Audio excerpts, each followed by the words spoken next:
the experts at this stuff. We know what we're doing. I promise you, we do a lot of video.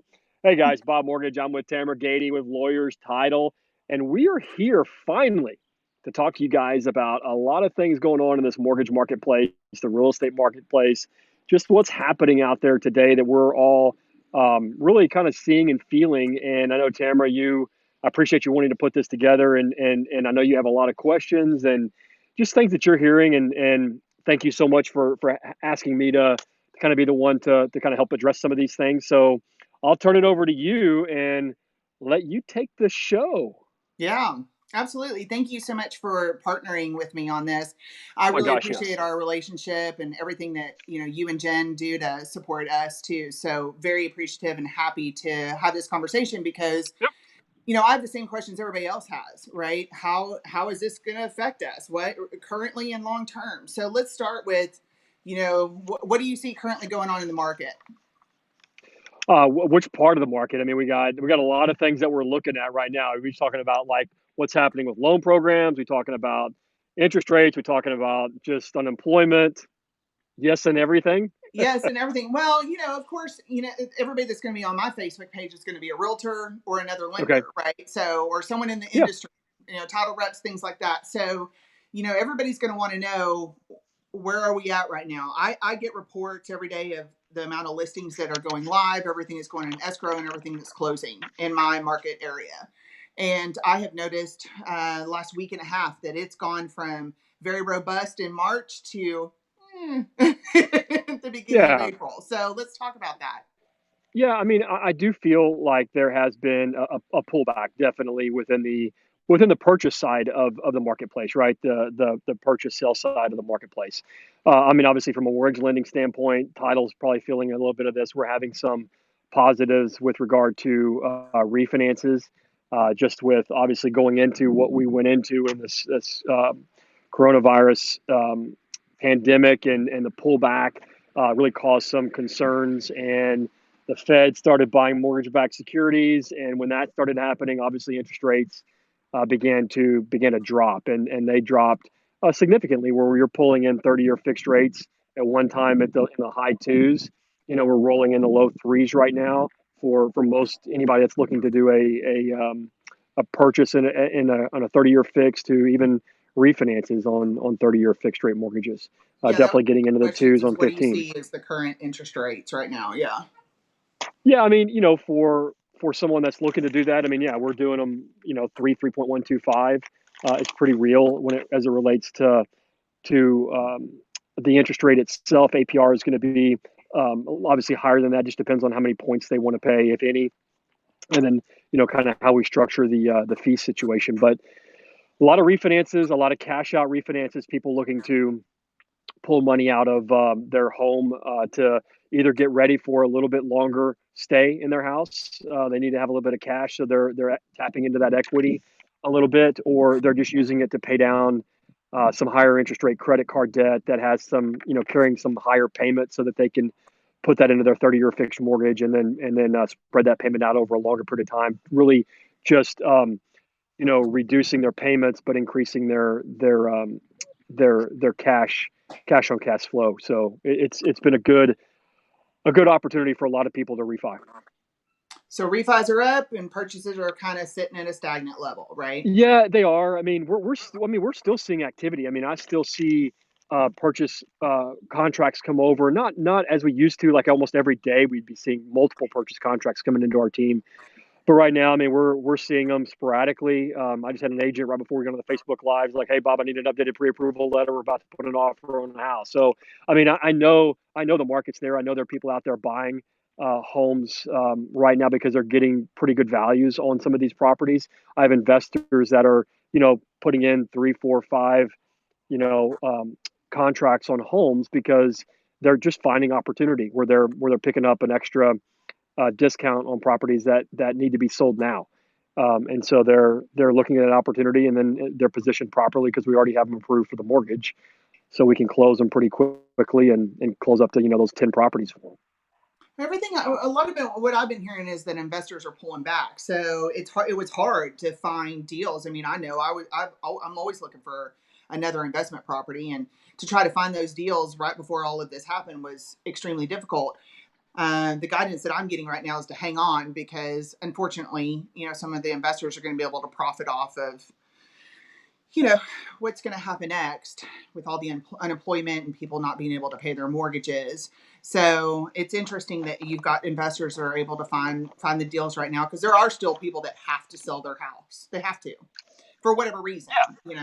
There's a reason they have to sell, and those are the individuals. I mean, the hardest part for an investor is probably finding the deal, right? So it's the bird dogging to find the deal. The ones that have that ability to do it, they either outsource it or just been doing it for a long time. They know the marketplace to look for the areas, and they may be able to pick up one or two or three Yeah. properties that they could do it now where they maybe couldn't have done it pre Corona. Do you think we're going to see a drop in interest rates again, or you think we're going to hold, or you think they might go back up a little bit?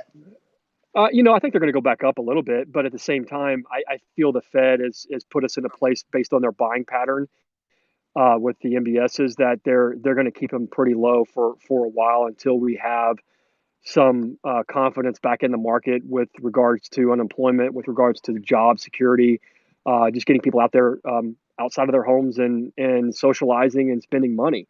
I don't think they're going to let interest rates go up too quickly or too high in the short term.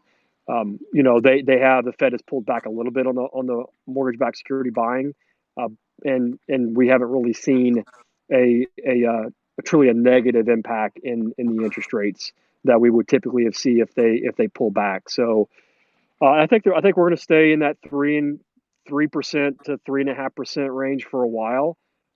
Maybe call it 30 days. This is a good long time, right? That's a good long time with interest rates being that low. When we were sitting, high threes to low fours going into this pandemic. So, we've seen a good half a point to a full point decrease in rates. We're also spoiled, right? Because every time I talk to my dad about interest rates, I remember when it was 17, 18, 19%. Right. I mean, I've had 5 calls today with renters, and they're talking about how like they are really like motivated right now to buy a house because interest rates are so low. And I'm like, that's wonderful. I love the fact that you're that motivated because rates are low. But let me understand really what your why is for buying, because if it's just about a 3% interest rate, you're going to be disappointed if you don't pull the trigger really quickly. So I need to know what that why is, because let me tell you what your interest rate is when you rent. It's 100%. So I don't care if the rates are 17%, 25%, or 5%. You're still in a better place to buy than you are to rent. So let's talk about how much further your money will go. Yes, if you buy today at 3% or 3.5% or 4%, you're going to have more available cash flow going into and coming out of that house payment. So yes, it's great to buy, but just don't make it about the rate and just only about the interest rate. Can't be. That leads me into the next question. So, I was informed that minimum credit scores have changed, and how does that, what do they change to from, and how does that affect people trying to get a loan? Yeah, so a lot of lenders did really create a just like what happened, in 08, 09 to the housing crisis. I mean, we did see a pullback with credit scores really quickly back in that day, and we saw the same thing today. This last couple of weeks, we saw mortgage lenders go from FHA 580 credit scores up to some went up to 640 and 680 on the minimum credit scores for FHA, VA, and USDA. The government's just not, they're looking at that. When you're looking at like people that are applying for a home loan, like new home buyers that are typically looking for the minimum down payment, 3.5% down payment, their credit scores are, on average about 50% of those are about 640 to 660 on the credit score range. So they immediately said, look, those are the ones that in that credit score range could potentially fall for this forbearance. So let's go ahead and increase our credit scores to a higher number, than the 580 or the 620. So we did see a lot of companies adjust. Now, like for our company, Benchmark, what we did was we said, let's pause. We did make the adjustment, and then we came back and said, look, we got to get back to, good credit score, credit underwriting, which is more than just the score. It's looking at the overall borrower. So we said, okay, we'll go back down to a 620 credit score, but we want to make sure as originators that we're willing to loan our own money, right? If we can say we'll lend our own money, then we should ask our company to loan the money as the mortgage platform, and then we're going to service those loans.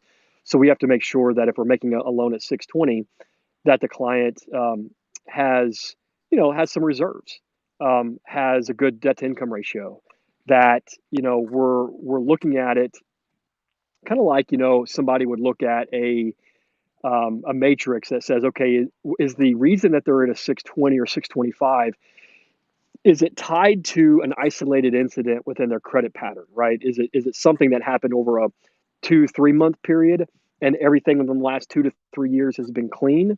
Or is it something that is a pattern, a habit that developed, and that pattern or habit that's developed over time will eventually and ultimately repeat itself? Therefore, somebody that's had 15, 20, 30 late payments over a 3-year period more than likely will continue to have those lates going forward, and those are the ones that may potentially file for that forbearance. Which, as a servicing company, we don't want to take that on, right? Because as soon as we do a loan and then they go into forbearance, then we're still on the hook making payments to the bondholders and investors, and we're not getting any income coming in from the mortgage payments. So it was good decisions by a lot of mortgage companies to raise the credit scores. We just have to, be good at as an organization to, loan the right money, loan good money, and then make sure that the buyers are in a place to where they can repay it. Well, I see, you see this big domino effect coming, right? People unemployed, then they're, back on their rent payments, and now they're trying to buy a house, and they don't have a job, and interest Right. rates are, going to go up a little bit. Credit scores went up a little bit. Servicers and investors are being more reserved right now because how are they going to be guaranteed to get their payments, right? So this is just a big conglomerate of stuff that's going on, and how do you see all of this kind of shaking out after the shelter in place orders are lifted and people can kind of Yeah. get what they were doing?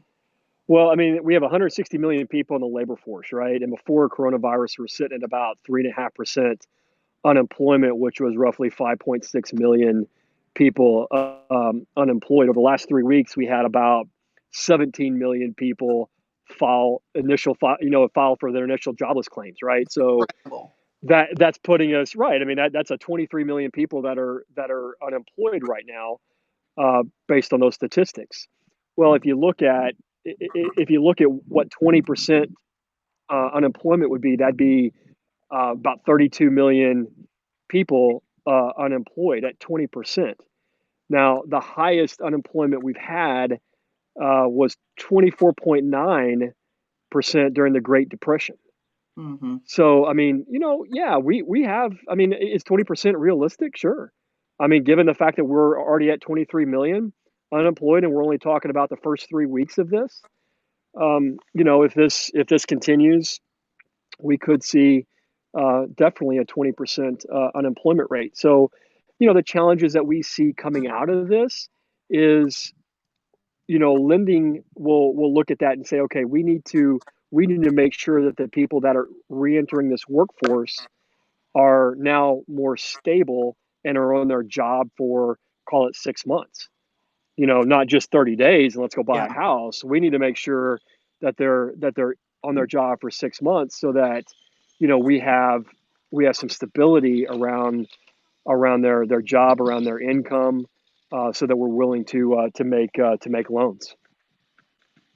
So that's our biggest concerns right now coming out of, whenever that time period is going to be, whether it's the end of this month or middle or end of next month into May. It's incredibly disturbing to think about what the homelessness population could look like once this is over. Let's back up just a tad. Okay. Let's, for everybody that, I mean, I feel like everybody's probably caught up on the news, but just in case, why don't you go ahead and talk about the difference between forbearance and forgiveness for people that are facing challenges making their mortgage payments, and for the realtors who actually need to help guide their clients into making decisions. Talk to Yeah, talk to us about how you would navigate through that and the difference. absolutely. Yeah, the difference between a forbearance and a forgiveness is forgiveness, you don't have to pay it back. Forbearance, you're going to have to pay it back. So, that I know that's been talked about a lot about, and I think real estate agents, mortgage guys, girls, title. I mean, everybody's done a really good job, I think, communicating that out there. But if you don't understand it, what it is, what the message should be, it's forbearance is not a freebie. You owe that money back. So if your mortgage payment is $2,000 and you ask for a 6 month forgiveness, or not forgiveness, I'm sorry, forbearance, then that's going to be $12,000 that you're going to owe. So on the seventh month, you're going to owe the $12,000 plus your $2,000 payment. So now you owe $14,000, right there on that seventh month. So it's really important to just give the advice to people that really need to hear this, to call their servicing company, and ask them what the repayment terms are going to be for their forbearance plan. Okay, because some servicers will say, we want all of it on the seventh month, right? Or they'll say, we'll add it to the back end of the loan, and you can just pay it off when you refinance or sell. And then some are going to take that $12,000 and they're going to spread it out over a year, 2, 3 years to recoup that money. And you have to know that going into the request, because it's not a freebie. And you're going to have to make sure that you understand how you're going to be able to repay that $12,000 back. Or for some people, because it's 180 days, you get 180 days on your up to 180 days on your first forbearance request, and then 180 days up on your next forbearance request. So you get up to 12 months on that forbearance, right? That could be $24,000, that you're going to be asking for that could be due on your 13th payment. So it's just making sure that you really contact the servicer, ask them what their forbearance repayment terms look like, and then you go into it eyes wide open when you have to make that request. Because some people do need it. I mean, it's there for a reason. It's great for those that need it. The thing that we're not so pleased about from a servicing standpoint, and I don't think from an industry standpoint either, is you don't have to prove hardship. I mean, that's the challenging part right now, is you just have to request and attest that you're attest to a hardship, and you can be approved for up to 6 months. And right now, I think I read the statistic was we're already at about 2 million people as of yesterday have already requested a bit approved for forbearance. 2 million people. That's just in the first 3 weeks. So that number is going to continue to rise, and that's represents probably 3%, almost 4% of total bank and non-bank servicing portfolios, and that's manageable for the servicing entities. But if that goes to 20%, which the Mortgage Bankers Association has put out there as a number that it could hit, I mean, that's going to be a big challenge as the government continues to figure out how they're going to step in and help these servicing companies withstand some of the liquidity crises, because they still have to make those payments to bondholders, and they're not taking any income to handle it on the other side. So it's needed for those that need it for sure. You need to file for it or attest to it, but for those that don't, I would highly discourage you from asking for forbearance. Find other ways and other means to make the payments, whether that's through 401k, it's through IRAs, it's through savings, it's through doing a refinance, it's pulling cash out, because you're going to have to pay the piper at some point. Yeah. And I think when this all first came out, there wasn't any stipulation to have to prove that you were challenged by COVID. And I'm reading articles now that are saying, that are directed to landlords about tenants and the mortgage holders themselves, is that you are going to have to be able to prove that you were affected by COVID. And I'm very thankful for that, because just giving everybody a free pass to do whatever they want creates this just crazy environment that's going to be difficult to navigate through. It will. I had somebody ask me about it because they were wanting to, take the payments off and remodel their kitchen. I'm like, this is not a freebie. You can't use the payments to remodel a kitchen. Let's get that straight. Well, and selfishly, I'd like for you to talk to the landlords a little bit, because this is a very scary environment for the mom and pop landlords. I read an article today that a landlord, he has 600 properties in New York. He just forgave rent for April. Well, not all of us can do something like that. And Right. so, Yeah. as we're dealing with our tenants and as we're trying to navigate through what the best options are for a landlord, do you have any advice or anything specifically directed to them to speak about this? Well, I mean, I think it is having. I mean, you're at the 14th, right? I think we're at the 14th of the month. Is that correct? Yes, I This have is to look Tuesday, too. right? Yeah, this is Tuesday. So you'll know really hard and heavy right now where as a landlord, where your payments are, because most people have paid, by the 5th or the 7th is usually what you see by the time it clears banks. Hmm. You typically get your money in your payments, but a lot of us, that have houses or rentals may get payments on the 15th of the month. So tomorrow's a big day for many of us, and I think it's once you find those that haven't paid, it's just being able to have a conversation with them and find out where they are. Like that landlord in New York. I mean, that's just amazing, and It's how amazing. amazing and awesome is that for that individual to do that. But for those that can't, you need to have conversations with your tenants and find out where they are and what their mindset is, and if they're going to be able to pay, or if it's going to be one of those deals that they do truly do need 30 days, and maybe giving them 30 days can help you not lose 3 months. And being able to talk to them about their current environment and seeing, even if it is 50% of what you can get in the first month or the second month, is better than no money for 60 days. Yeah. Because I mean, that's going to happen. I mean, it's going to happen with your tenants. Just to be prepared for that, because many of them are going to be impacted by it, depending on the service industry that they're in. Because you don't get the free pass either. I mean, you can either request a forbearance, or you're going to be obligated and responsible for those payments monthly as it is, as a landlord. I've been paying really close attention to this, and actually, I'm a part of a notification group for any updates that come across for landlords. And so, if anybody wants to be on that notification list, just put your email down in the comment section, and I'll make sure that you get on it. TAR did come out with a form that is a COVID 19 Right. payment plan option for for tenants. It's very strict, and they have to adhere to it once they sign it. But I think that's a good option, because instead, if you just don't collect anything, and this is going on, it doesn't get lifted until July 26th. So Yep. July 27th, all the back rent is due, and we're going to see evictions just kind of go through the roof for a while. And then what happens to all of those people? Um, if there's a way to work out a payment plan, if you've got a tenant that's not paying, I absolutely agree. Do what you can Yeah.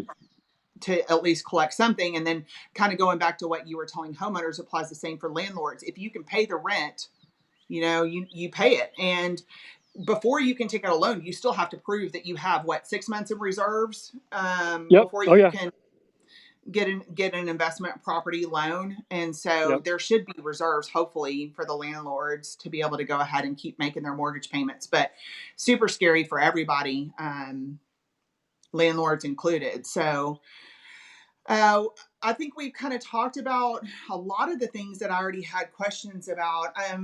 Did we talk about whether or not this stuff affects people's credit? I think I've heard you already talk about this before, that it won't affect their Well, credit. yeah. So that's the guidance, right? It's not supposed to impact their credit um, while they're going through this.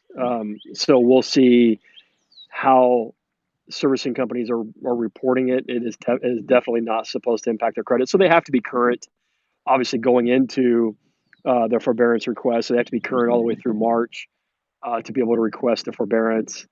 And then while they're going through it, it should be no negative impact to credit. Now, coming out of it, like if you owe that $12,000 and you don't make that $14,000 payment in the seventh month, yeah, you're going to get a late payment Yeah. if that's the way the creditor set that up. So that's why I'm saying the most important thing is to chat with a servicing company, find out what their repayment terms are going to be, so that your eyes wide open walking into this, and you know exactly what the exit strategy is and how you're going to come out of it. Well, I think that's kind of the message. The main message here is, Mhm. is to pay attention to how all of this affects you, and lean on your experts like yourself, that that are up to date on what's happening in this sector, and how do we all stay on top of this so that we can come out of it as successful as possible. Kind of Well, a couple rounding. things. You Yeah, Yeah, go ahead. you stay on top of it day by day. I mean, as like you said, most of the people here are going to be real estate professionals, whether it's mortgage, title, real estate. I mean, it's a day by day type philosophy. I mean, you got to be able to communicate this type of message every day. I mean, this is what I do this a lot every single day, talking to people, whether it's on a Facebook Live, it's Zoom chats, it's just phone calls. It is, how do we get out of this? How do we manage everything while we're going through it? Yeah, And you got to use your platform to educate people, make sure that they're aware. Give away everything that you know that you're reading, to educate other people so that they can be better at it, and better for it, by listening to you. And then just know that if you're in our space, the best thing you can do is get up and have a plan to get one day better than where you were yesterday. If that means picking up a couple extra deals or one deal, having five other conversations.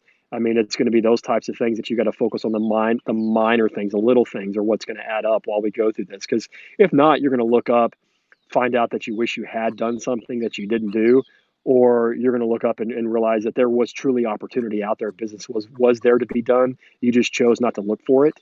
And I'm telling you, there is business to be done. People are doing purchase deals. They're selling yeah. houses. I mean, it's out there. I mean, we're getting them. Where I'm getting the requests now, starting to come in almost every day. Contracts are flowing in. So don't listen to the hype or buy into that. I mean, if you really think it and believe it, you could go achieve it. Well, we're going to see some weed out from all of this too. A little Oh yeah. survival of the fittest. Hmm. You will. There are a lot of people that are, have already exited the business. The thing is, can they go find something to replace that income, because they were in it to maybe do one deal this quarter, maybe Yeah. two deals this quarter, and they're realizing that they're not going to be able to do it. So how quickly can they go replenish that income because of just where companies are in their hiring process, or even if they are hiring at this point? Which, Well, by and the I know way, you I'm do. hiring. Oh, are you hiring? That's good to know. Yeah. Absolutely. Let me ask you this. I know you do a lot of coaching for agents too. You don't just talk Uh-huh. about the market, you actually do a lot of agent coaching. I think that's Mhm. primarily what you do. It's a So, big do you part of what I have, do. Yep. I'm sorry? It's a big part of what I do, whether it's Yeah. the agents or loan officers. So, do you have any advice for the realtors out there that are kind of struggling and wondering what they should do? Give us a couple of tidbits. Yeah, I mean, I think the thing that we just went through. I mean, I think the biggest thing is, you got to wake up every day, go to work, knowing that you need to take care of one thing, right? Don't try to boil water in this type of environment right now, because it's going to be very difficult, because there's so many things that you could get lost in. There's so many things that you could worry about. There's so many challenges and so many rabbit holes that you can go down. Just focus on one thing that you could get better at today, and then get up and do the same thing again.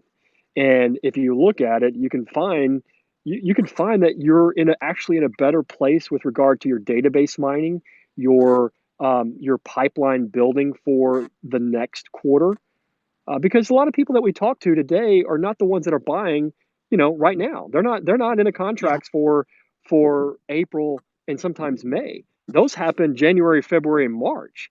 I Yep. mean, those are the ones that bought in April, and they're buying in April and May. So the ones that you're talking to today are hopefully, after we're out of this. Hopefully we're back to a. I mean, I say business is normal in May, and so if you're talking about mid-May, those are the homes that you're showing for people that maybe you started talking to in April, Yeah. that are buying in June and July.